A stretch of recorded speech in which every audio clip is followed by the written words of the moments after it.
Hi, this is Justin Garnett from Basketmaker.com. In this video I'm going to be talking about making non-traditional, so these are modern atlatl darts, in essentially Basketmaker dimensions.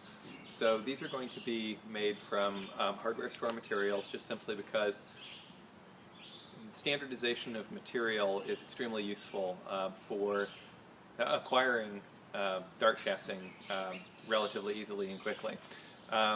These darts are going to be made from two dowel rods which are going to be spliced together. They're not takedowns, although they could be made into takedowns. So basically they're going to be constructed from a 1/2 inch pine dowel and I believe it's a .4375 inch diameter pine dowel rod. Both of them cost about $1, so that's pretty much an investment of $2 per dart shaft. Which all told isn't terribly bad, especially when you consider that by using materials which you can get at the hardware store, you're saving essentially an inordinate amount of time relative to traveling afield, collecting wood, shoots, river cane, or what have you, or having to barter for these types of materials from people in far-flung localities. If those materials aren't available in your immediate area. So without further ado, I'm going to get into the production of these darts, which are essentially styled after the arrows of the early 20th century archery revival in North America. Okay, so I know I said without further ado, although I feel a little bit more ado is warranted. You might be asking yourself why I'm using pine. Well, the reasons are several. It is relatively consistent in spine. It is not dramatically heavy in spine. Poplar and ramin, they tend to occasionally be too heavy in spine, so you have to kind of sort through a lot of your shafts. Pine doesn't really seem to have that problem as much. It seems to be a little bit more consistent. So it works well for darts of approximately Basketmaker dimensions. The other thing about it is that it is a coniferous wood and it is very straight-grained. So this doesn't give you really this doesn't actually give you a benefit if you're making your darts from shoots.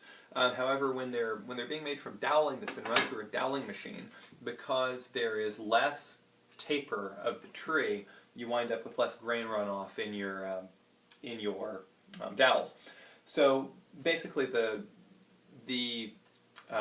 doweling is more consistent and a larger number of the shafts on average will be usable. So you don't spend quite so much time sorting through the bins. When I go and I find poplar dowels, sometimes I only find one for 1 good shaft for 10 shafts. With the pine I looked at 4 shafts and I got 2 good shafts. So I mean, it's a much better ratio of decent shafting to poor shafting. Okay, so now we're going to go ahead and make this dart. So what I've done is I've cut my 36-inch dowel rods down to 27 inches for the 1/2 incher, and down to 33 inches for the .4375 incher. So now what I'm going to do is I'm going to take the front of this 1/2 incher and I'm going to taper down the front 3 inches. And what that's going to do is that's going to give me a place to put my point. Then I'm going to take the rear 14 inches of it and I'm going to taper that evenly. So I'm going to have an even taper down to the .4375 diameter, which is going to allow it to mate to the rear piece here. Then I'm going to go ahead and taper the rear 6 inches of my smaller diameter dowel rod, and that's going to let it go down to a nock, which I'm going to glue on here later. And then the front of the rear section and the rear of the front section, I'm going to give a 2-inch scarf joint. So I'm just basically going to grind it off on the belt sander All this work is going to be done on a belt sander, by the way. So I'm just going to grind it off on the belt sander and then glue them together with wood glue, and we'll get a really strong joint that way. Okay, so now all the pieces are done. We have the rear 6 inches tapered. We have a scarf on the front. Then for the front piece, we have a 3-inch taper at the front and a 14-inch taper at the back down to the correct diameter. I did, however, over-grind. I didn't really pay close enough attention to my indexing mark on here, and I overground by 1/2 inch. So I actually have a 2.5-inch scarf rather than a 2-inch scarf. But all that does is just gives me more glue area. It doesn't lose me length, so the dart will still wind up being fine. So in order to glue this thing together, the glue up is extraordinarily straightforward. There are, of course, more advanced ways of doing this, but what I'm going to do is just go ahead and apply some wood glue to one side. So just apply enough that when I press it together, it's going to squeeze out from both sides of the glue line. So I'm going to go ahead and lay these two pieces together, line up the edges of the scarves, and then kind of wipe off some of this excess just with my fingers. It doesn't really take very much glue. Then I'm going to take masking tape and I'm going to go ahead and bind around this. And again, there's lots more sophisticated ways of accomplishing this, clamps and what have you. I'm just going with the quick, easy, low-tech, expeditious way of accomplishing this. So I bind this relatively tightly, and I'm going to let this sit for a number of hours before I keep messing with it. It generally is a good idea to let something like this dry overnight. Just kind of sight down it and make sure that it's lined up straight, because that's obviously important. And then the actual final straightening is going to be done over heat after this entire thing has dried. Okay, so to do my cresting, I'm going to be using a really simple hand-turned cresting jig. There are much more sophisticated devices for this, or of course you can always just paint by hand. I find that a thing like this, some form of jig, does allow you to have a little bit more control when doing your cresting. So the one that I use is just a piece of wood with 2 pieces of wood just kind of stuck to it. This one has a hole that's just big enough for the dart shaft to pass through, and then a notch over on this end to hold it up. I taper this down to 1/4 inch so that it can fit inside a 1/4 inch PEX pipe, and then we can make our nock from 1/4 inch PEX pipe. But what we can also do is we can use that as a handle. So we just insert it into a 1/4 inch PEX pipe. I have the pattern that I want on my shaftment painted on this card, which can be taped down when you want to use a different pattern. And then to use something like this, it's pretty straightforward. Just line everything up, look down the top of it,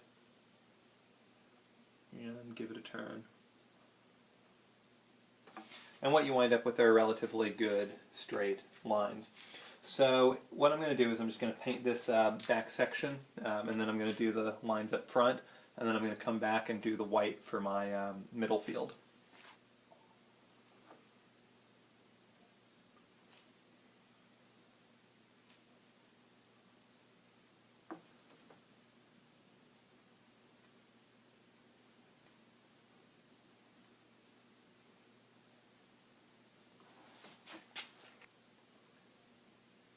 It's funny,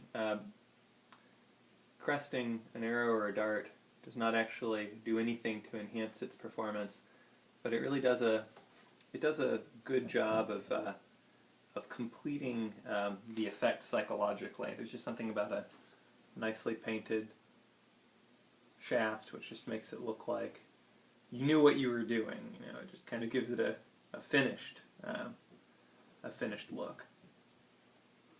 And we're going to call that good. Okay, so now my cresting is dry, so we're going to go ahead and get this thing assembled. I'm actually not going to use glue on this. That friction fit is actually strong enough to hold the nocks on. So basically I'm just going to go ahead and set it on here and just jam it in there.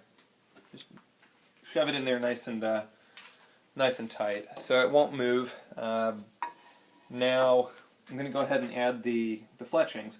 So this is a very simple fletching method which I do, just extraordinarily simple. So just take a little loop of thread. I use polyester thread because it's relatively strong for its weight. And then I've marked the spine of the dart. That is, when I compress the dart, that's the weak side. That's the direction in which it wants to bend. So that side should be up on my darts. So for that, I'm going to go ahead and on that side I'm going to go ahead and put my cock feather. And that's the feather that is a different color from the rest. So I'm just going to go ahead and put a few windings of thread, and that'll hold it in place. Now I'm going to go ahead and rotate it a third of the way around, and I'm going to put on my next feather.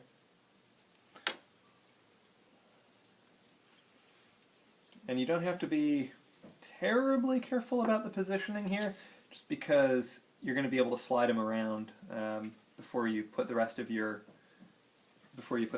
bindings on. So I'm going to go ahead and get this wound on. Make sure if they're reasonably straight. They are in fact relatively equidistant. So now I'm going to go ahead and set on a larger, or just a little bit more of a wrapping in order to cover over the tips of the feathers.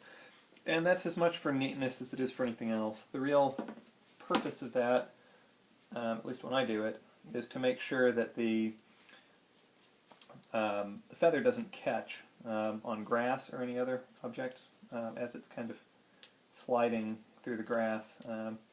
So I'll go ahead and get a good heavy binding on here.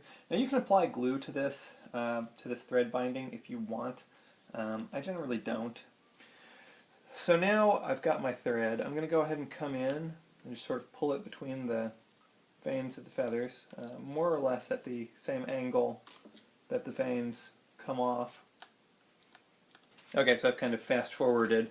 I've gone ahead and put on my thread wrapping, and then I've sort of spun a bit of thread onto the shaft back at the end.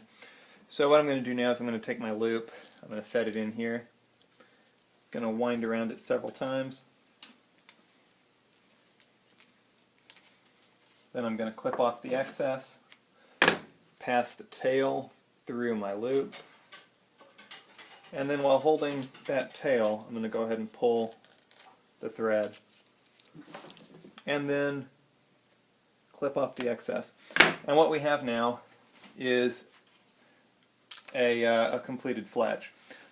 The arrangement of these veins can now be kind of messed with just by kind of sliding the feathers around ever so slightly underneath the thread.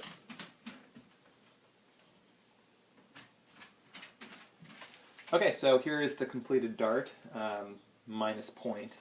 The dart is now done. It is 61 inches in length, exclusive of the tip. It is a reasonably good clone of its sister dart here, because they've been made off the same pattern, the same taper rates, and the same dimensions, the same cresting. So it's relatively easily to get good, consistent darts by this method. Now I can use basically whatever point I want. On this one, I used one of my 8D nail PEX piles. That one works quite well. And then on this one, I used kind of a more involved point. It's just a section of half-inch diameter, or slightly less than half-inch diameter, brass rod with a slightly less than half-inch diameter aluminum rod inserted into it. Both are drilled, and then a peened nail passes through in order to hold them together. and then they're glued onto the shaft here. And that makes a good a good field point. Larger in diameter, obviously, than the 8D nail, but they both perform well. The 8D nail point is obviously cheaper to construct, and it makes for a slightly longer dart, just because it is a longer point. But other than that, they're very similar. You can also put traditional broadheads on these, or any other number of types of points. But that is the process of making one of these darts. This one, when the glue is fully dry, I'm going to give it just a little bit more straightening over some gentle heat. But by and large, this is a good way of making very consistent, well-performing darts from pine dowels.